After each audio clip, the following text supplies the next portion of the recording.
স্লোগানে মুখর রাজপথ, চারদিকে ব্যারিকেড, সাইরেনের শব্দ আর টিয়ার গ্যাসের ধোঁয়া। সোমবার এমনই এক অস্থির দিন কাটিয়েছে ভারতের রাজধানী দিল্লি। ককরোচ জনতা পার্টির চলো সংসদ কর্মসূচিকে ঘিরে সকাল থেকে রাজধানীর গুরুত্বপূর্ণ এলাকাগুলোতে উত্তেজনা ছড়িয়ে পড়ে।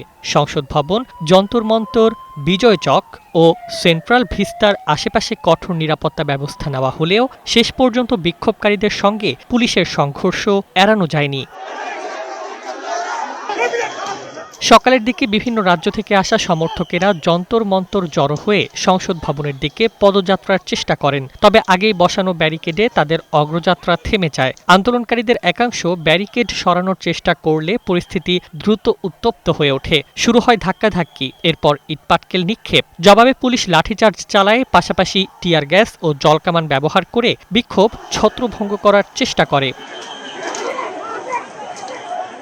দুপুর নাগাদ সংঘর্ষ আরও কয়েকটি স্থানে ছড়িয়ে পড়ে। যন্তর মন্তর থেকে সংসদ ভবনমুখী সড়কে বারবার উত্তেজনা তৈরি হয়। এতে আন্দোলনকারী ও পুলিশ উভয় পক্ষের কয়েকজন আহত হন। আহতদের কেউ ঘটনাস্থলে চিকিৎসা নেন, আবার কয়েকজনকে হাসপাতালে পাঠানো হয়। ঘটনার আগেই নয়াদিল্লি জুড়ে বিএনএসএস এর ১৬৩ ধারা কার্যকর করা হয়েছিল।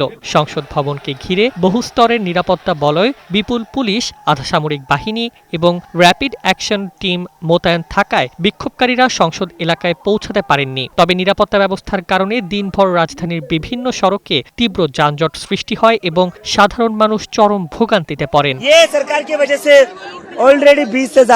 দিন শেষে পরিস্থিতি নিয়ন্ত্রণে এলেও দিল্লির রাজপথে পড়ে থাকা ব্যারিকেড, টিয়ার গ্যাসের খোল এবং উত্তেজনার রেশ যেন মনে করিয়ে দিয়েছে, রাজনৈতিক আন্দোলন যখন সংঘর্ষে রূপ নেয় তখন সবচেয়ে বেশি বিপাকে পড়ে সাধারণ মানুষই। Desk report, Bangladesh bulletin.